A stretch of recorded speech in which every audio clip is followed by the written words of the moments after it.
ছোটবেলায় ঠাকুমার কাছে রান্নার অনেক গল্প শুনেছি।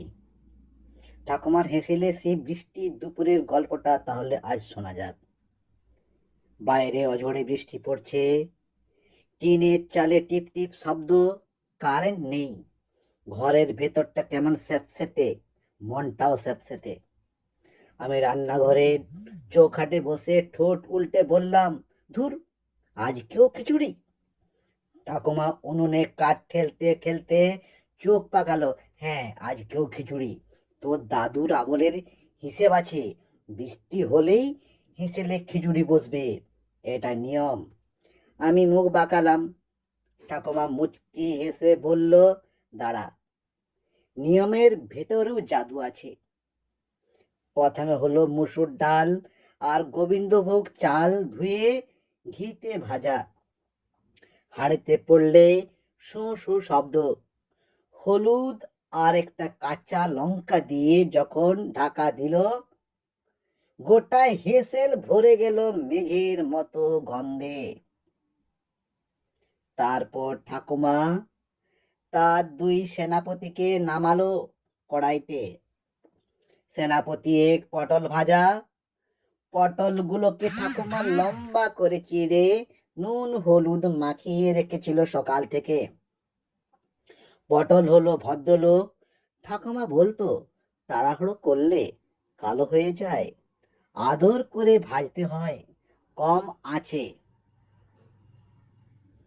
ধৈর্য ধরে সোনালি করে ভাজলো।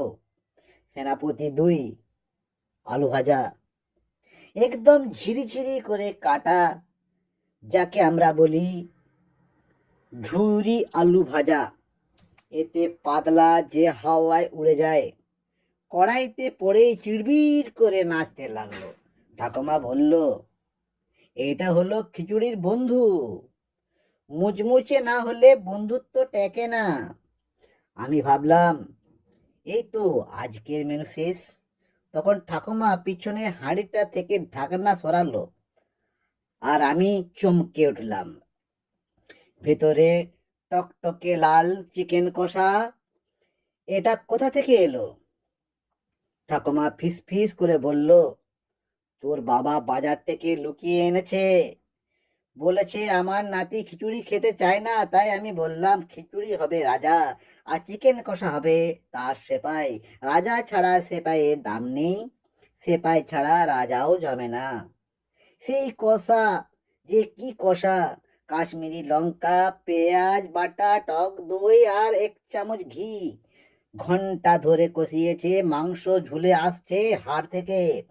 কারেন্ট তখনও আসেনি। ঠাকুমা একটা কাঁসার থালায় ধোয়া ওটা খিচুড়ি ঢাললো, চারপাশে সাজিয়ে দিল সোনালি পটল ভাজা, এক মুঠো মুচমুচে আলু ভাজা, আর এক হাতা ঝোল সহ চিকেন কষা। প্রথম গ্লাসটা মুখে দিতে আমি চুপ। বাইরে বৃষ্টি, ভেতরে উনুনের আঁচ, আর থালায় চারটে ঋতু, নরম খিচুড়ি, মিষ্টি পটল ভাজা, ঝুরঝুরে আলু ভাজা, আর ঝাল ঝাল চিকেন কষা, সব একসঙ্গে মিলে যেন গান গাইছে।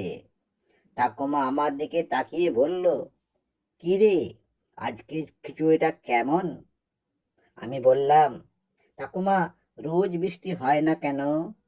ঠাকুমা হো হো করে হেসে উঠল, আর তার হাসির শব্দে পুরো হেসেলটা ভরে গেল। এরকম গল্প যদি আপনাদের ভালো লেগে থাকে তাহলে কমেন্ট করুন। আমি নিত্য নতুন গল্প আপনাদের জন্য নিয়ে আসব ঠাকুমার হেসেল থেকে। আর যারা যারা গল্প ভালোবাসেন অবশ্যই কমেন্ট করবেন, পাশে থাকবেন, চ্যানেলটিকে সাপোর্ট করবেন, সাবস্ক্রাইব করবেন, লাইক করবেন, বন্ধুদের মধ্যে শেয়ার করবেন। আমি নিত্য নতুন ঠাকুমার হেসেলের গল্প নিয়ে আসব। পরের ভিডিওতে আপনারা কি জানতে চান সেই সম্বন্ধে আমাকে কমেন্টে জানান। উদাহরণ দিই, পেঁয়াজ কেন নিরামিষ? পেঁয়াজ কাটলে চোখে জল আসে কেন? এই রকমের বিভিন্ন বিভিন্ন ঠাকুমার হেসেলের গল্প আগামী দিন ভিডিওতে আপনারা পাবেন। তাই যারা ঠাকুমার হেসেলের গল্প শুনতে চান তারা প্রত্যেকেই কমেন্টের মাধ্যমে জানাবেন যে কী ধরনের কোন টপিকের গল্প হলে আপনাদের শুনতে ভালো লাগবে।